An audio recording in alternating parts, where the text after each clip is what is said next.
Terkait rencana pemerintah daerah yang akan merevitalisasi Pasar Cinde menjadi pasar modern, serta merelokasi sementara para pedagang Pasar Cinde ke kawasan eks Cineplex, disambut baik PD Pasar Palembang Jaya selaku pengelola pasar tradisional di Kota Palembang.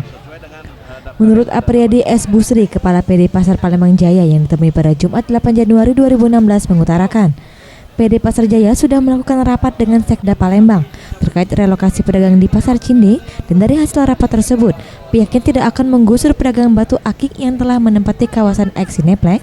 Pihaknya akan merelokasi pedagang Pasar Cinde ke halaman parkir Cineplex dan Jalan Candi Welang.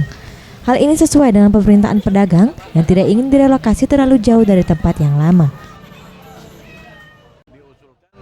Ada beberapa tempat ya, seperti di jalan di samping kanan Pasar Cinde, ya,